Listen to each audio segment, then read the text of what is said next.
This channel does not promote any violent, harmful, or illegal activities. All content provided by this channel is meant for an educational purpose only. Top quality और consistent performance के लिए सिर्फ silver pump नाम याद रखना।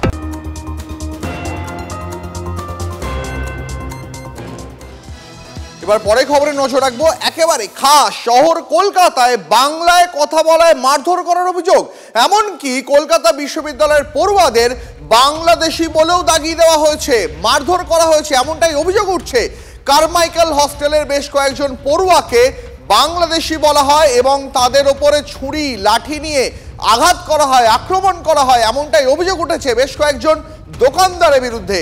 এক পড়ুয়া গোটা বিষয়টির মোবাইলে ভিডিও করায় তার মোবাইল কেড়ে নিয়ে সেই ভিডিও মুছে ফেলা হয়, এমনটাই অভিযোগ উঠেছে মুচিপাড়া থানার শিয়ালদা সেতুর নিচে। এই গোটা ঘটনা সম্পর্কে বিস্তারিত জানবো, কথা বলবো। আমাদের প্রতিনিধি সোমা আমাদের সঙ্গে রয়েছেন। সোমা, আমরা এতদিন ধরে নানান অভিযোগ পাচ্ছিলাম, কখনো দিল্লি, কখনো গুরুগ্রাম, কখনো মুম্বাই, কখনো গুজরাট, বাংলা বলায় বাংলা ভাষীদের, বাঙালিদের আক্রান্ত হতে হচ্ছিল এমন অভিযোগ পাওয়া যাচ্ছিল। কিন্তু এবার অভিযোগ উঠছে খাস শহর কলকাতায়, তাও শিয়ালদার মতন জায়গায়। দেখো, পড়ুয়াদের কাছ থেকে যে অভিযোগটা এসেছে বা যে অভিযোগে তারা থানায় লিপিবদ্ধ করেছে সেটা কিন্তু গুরুতর অভিযোগ। আমি যেখানে দাঁড়িয়ে আছি অর্থাৎ শিয়ালদা ব্রিজের নিচে শিশির মার্কেট, সেই শিশির মার্কেটের যে একটি মোবাইলের দোকান, এই মোবাইলের দোকানেই ছাত্ররা এসেছিল মোবাইলের কভার কেনার জন্য এবং মোবাইলের কভার কেনা নিয়ে বিক্রেতা যিনি ছিলেন তার সঙ্গে তাদের দর নিয়ে কিছুটা বচসা হয় এবং যেটা ছাত্ররা অভিযোগ করেছে যে ওই বিক্রেতা সে হিন্দি ভাষায় কথা বলছিল এবং যারা ছাত্ররা ছিল তারা বাংলায় কথা বলায় তাদেরকে বাংলাদেশি বলে তারা চিহ্নিত করে এবং তাদেরকে ব্যাপক মারধর করা হয়। অর্থাৎ যে বিক্রেতা ছিলেন সেই বিক্রেতা মারধর করেছে। প্রথমে একজন ছাত্র ছিল, তারপর সেই ছাত্রকে মারধর করার পর সে হস্টেলে ফিরে যায়। হস্টেলে ফিরে যাওয়ার পর তার অন্যান্য যারা ছাত্ররা আছে তাদেরকে নিয়ে আসে, কারণ গুরুতর অভিযোগ যে বাংলায় কথা বলেছে তার জন্য বাংলাদেশি বলে চিহ্নিত করা, তারপর মারধর করা। এই অভিযোগ নিয়ে তারা এখানে আসে। তারপরে কিন্তু আরও যেটা একটা গুরুতর অভিযোগ যে তাদেরকে চাকু দিয়ে অর্থাৎ ছুরি দিয়ে এবং আগ্নেয়াস্ত্র দেখিয়ে ভয় দেখানো হয় এবং মারধর করা হয়, এরকম কিন্তু অভিযোগ রয়েছে। দেখো, আমি সেই দোকানের সামনেই দাঁড়িয়ে আছি। তবে দেখো, থানায় অভিযোগ দায়ের করেছে ছাত্ররা। তবে এখনো পর্যন্ত এই দোকানে যারা বিক্রেতা রয়েছেন বা বলা হয়েছে বা যে অভিযোগও করা হয়েছে যে আরো অনেক বিক্রেতারা এই মার্কেটে যারা রয়েছেন তারাও কিন্তু মারধর করে। এখনো পর্যন্ত পুলিশের তরফে কোনো পদক্ষেপ কি সমা করা হয়েছে বা কাউকে চিহ্নিত করা হয়েছে যে কারা ওই পড়ুয়াদের মারধর করেছে বা বাংলাদেশি বলেছে? পুলিশের তরফে এখনো পর্যন্ত কি পদক্ষেপ করা হয়েছে একটু জানতে চাইবো। হ্যাঁ, দেখো, মুচিপাড়া থানা সেখানে কিন্তু অভিযোগ দায়ের করা হয়েছে, কিন্তু এখনও পর্যন্ত যে সমস্ত বিক্রেতাদের বিরুদ্ধে অভিযোগ দায়ের করা হয়েছে পুলিশ কিন্তু এখনও পর্যন্ত কাউকে আটক করতে পারেনি বা আটক করে যে জিজ্ঞাসাবাদ, সেই জিজ্ঞাসাবাদের পর্ব কিন্তু সেটা এখনও পর্যন্ত হয়নি বলেই কিন্তু পুলিশ সূত্র থেকে আমরা জানতে পারছি। তবে দেখো, যারা পড়ুয়ারা যারা অভিযোগ করেছে যে তারা যে ঘটনাটা, সেই ঘটনা মোবাইলে যখন তারা ভিডিও করছিল তাদের সেই মোবাইল নিয়ে সেই ভিডিও ডিলিটও করে দেওয়া হয়েছে।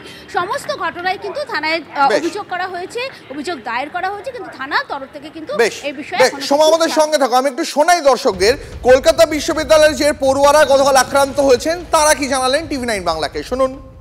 বলছে যে বাংলাদেশি বলবো, কি করবি তুই, কি করার আছে কর, এখন আমি হিন্দি ভাষাতে এটা বলছে এবং বলছে যে বাংলাদেশি বলবো, কি বলছি। তারপরে আমার কাছ থেকে ওদেরকে মারলো, তারপর আমার সামনে দিয়ে, তারপর আমার কাছ থেকে মোবাইলটাকে কেড়ে নিল, কেড়ে নিয়ে জোর জবরদস্তি আমার জামা কাপড় সব ছিঁড়ে দিল পিছন দিয়ে। ছিঁড়ে দেওয়ার পরে আমাকে বললো যে যা ভিডিওটা ডিলিট কর, দু জায়গা থেকে ভিডিও ডিলিট করলো। তারপরে আমাদেরকে ফের মারতে আসলো, আমাদের একটা ছেলেকে ওরা আটকে রেখেছিল, তারপরে ওকে আবার ছেড়ে দিল কিছুক্ষণ পরে পুলিশ যাওয়ার পরে।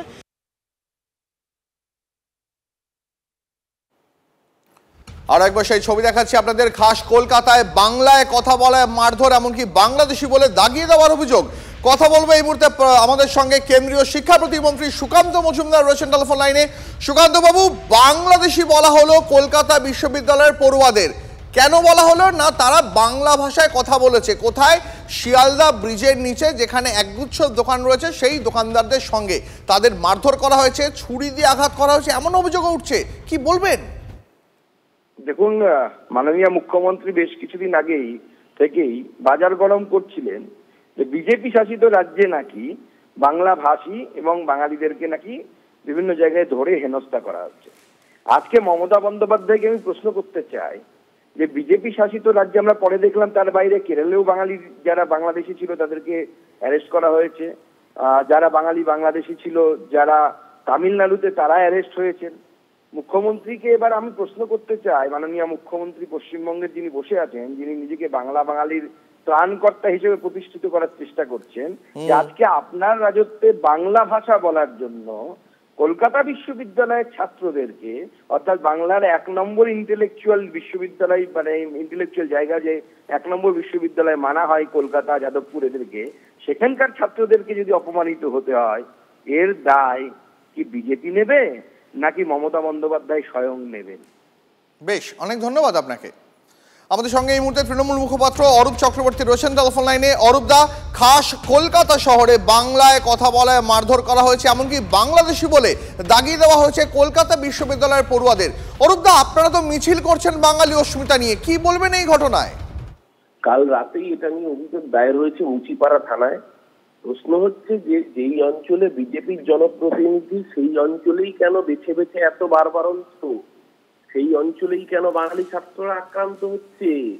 যেই জায়গায় বিজেপির জনপ্রতিনিধি, তিনি এই জায়গাটার দিকে কেন দৃষ্টি আকর্ষণ করছেন না? আমাদের বক্তব্য তো এখানেই যে বিজেপির প্রশ্রয় সারা দেশে এদের এই বারবারন্ত। আজকে ভাবুন, নিজ ভূমে আক্রান্ত হতে হচ্ছে। সর্বোচ্চ গুরুত্ব দিয়ে পুলিশ এই দেখছে। কাল রাতে মুচিপাড়া থানায় এফআইআর হয়েছে, কোনো অপরাধীকে রেয়াত করা হবে না, কিন্তু এর পিছনে মদতদাতা কারা সেটা বুঝতে হবে। যারা গোটা ভারতবর্ষ জুড়ে বাঙালিকে পেলোডারে ছুড়ে ফেলার পর উল্লাস প্রকাশ করেছে, সেই শুভেন্দু অধিকারীর সেই প্রশ্নের জবাব দিতে হবে। আর মুচিপাড়া থানা অন্তর্গত যে জায়গায় ঘটনা ঘটেছে, সেইখানে বিজেপির জনপ্রতিনিধি রয়েছে, সেটা তো তাদেরও উস্কানির জন্য হয়েছে কিনা সেটাও দেখা উচিত। কিন্তু এর বাইরে গিয়ে পরিষ্কার কথা, আজকে কলকাতার বুকে এই ধরনের ঘটনা কলকাতা পুলিশ কোনোভাবে তো রেয়াত করবেই না, উল্টে সারা বাংলার নাগরিক সমাজ এর বিরুদ্ধে পথে নামবে। ধন্যবাদ। কথা বলছিলাম তৃণমূল মুখপাত্র অরূপ চক্রবর্তীর সঙ্গে। আমরা কথা বলেছিলাম সিপিএম নেতা সুজন চক্রবর্তীর সঙ্গেও, তিনি কি জানিয়েছেন শোনাই আপনাদের। মুখ্যমন্ত্রী অন্য রাজ্যের কথা বলছেন, ভিন রাজ্যে, এবং এই পরিবেশটা তৈরি করে দিয়েছে দিল্লিওয়ালারা। বাংলা ভাষীকে বাংলাদেশি এবং সরকারি ক্ষেত্রে বাংলাদেশি ভাষা, এই যে ব্যবস্থাটা নিয়ে এসেছে রাজ্যের বিজেপি, যাকে সমর্থন করে যাচ্ছে, তার প্রশ্রয়ে মুখ্যমন্ত্রী কি বলবেন? কারা করলো, কি করে করলো, কেন আক্রমণ করলো, কি ব্যবস্থা হচ্ছে? আমি এর আগে একাধিকবার বলেছি, মুখ্যমন্ত্রীর রাজত্বে দুর্ভাগ্যক্রমে কোন জায়গায় বাংলার সমাজ সংস্কৃতি বদলে যাচ্ছে। তোদের গ্রেপ্তারির দাবি তুলেছে বাংলা পক্ষ। যে ভাই, আমরা হরিয়ানায় মার খাবো, আমরা উড়িষ্যায় মার খাবো, আমরা ইউপিতে মার খাবো, আমরা দিল্লিতে মার খাবো, আমরা গুজরাটে মার খাবো, আমরা রাজস্থানে মার খাবো, আমরা কলকাতাতেও মার খাবো, এবং গুজরাটে যদি ধরা পড়বে না, কারণ সেখানে বিজেপি সরকার, উড়িষ্যায় ধরা পড়বে না, সেখানে বিজেপি সরকার, নানা জায়গায় বিজেপি সরকার, কলকাতাতেও বিজেপি সরকার না, তাহলে তারা 1.5 ঘন্টার মধ্যে অ্যারেস্ট হবে না কেন এই ক্রিমিনালগুলো? বিশিষ্ট শিক্ষাবিদ পবিত্র সরকার, তিনি এই ঘটনা কিভাবে দেখছেন শুনুন। এটা অবাঙালি দোকানদার কিনা আমি জানি না, অবাঙালি দোকানদার হলে এটা তো ভয়ঙ্কর কথা, এবং কলকাতার বাঙালি অবাঙালিদের মধ্যে এরকম একটা বিদ্বেষ তৈরি হলে কলকাতার নাগরিক জীবনই বিপর্যস্ত হয়ে যাবে। ভয়ঙ্কর কথা, কলকাতার বুকে এরকম বাংলা শুনে বাঙালি ছেলেদের মার দেওয়া, এটা আমি কারা দায়ী তাদের শাস্তি হওয়া অবশ্যই উচিত। বিশিষ্ট সাহিত্যিক শীর্ষেন্দু মুখোপাধ্যায় এই মুহূর্তে রয়েছেন আমাদের সঙ্গে সরাসরি টেলিফোন লাইনে। শীর্ষেন্দু বাবু, খাস শহর কলকাতায় বাংলা ভাষায় কথা বলার জন্য শিয়ালদার মতন জায়গায় একদল ব্যবসায়ীর হাতে আক্রান্ত হতে হলো কলকাতা বিশ্ববিদ্যালয়ের পড়ুয়াদের, কি বলবেন? এটা খুবই দুর্ভাগ্যজনক ঘটনা এবং অত্যন্ত নিন্দনীয়। এরকম ঘটনা ঘটা উচিত না। এরকম যদি হয় তাহলে তো বলতে হবে যে বাঙালি বাংলাতেই অসহায়, এটা তো হওয়া উচিত নয়। এই বিরুদ্ধে ব্যবস্থা নেওয়া উচিত কর্তৃপক্ষের। শীর্ষেন্দু বাবু, 12 ঘন্টারও বেশি সময় পেরিয়ে গেছে এই ঘটনায়, এখনো পর্যন্ত পুলিশ কাউকে চিহ্নিত করতে পারেনি। হ্যাঁ, সেটা তো পুলিশ নিশ্চয়ই চেষ্টা করবে এবং করা উচিত। পুলিশের আরো বেশি অ্যাক্টিভ হওয়া উচিত বলে আমার মনে হয়। এবং পড়ুয়ারা এই অভিযোগও করেছে যে তারা যে ভিডিও তুলেছিল এই ঘটনার, জোর করে এই ব্যবসায়ীরা মোবাইল ফোন কেড়ে নিয়ে সেই ভিডিও ডিলিট করে দিতে হয়েছে। আপনার মনে হচ্ছে না যে মানে এই গোটা ঘটনাটা অত্যন্ত মানে শকিং একটা ঘটনা? খুবই শকিং ঘটনা, খুবই শকিং।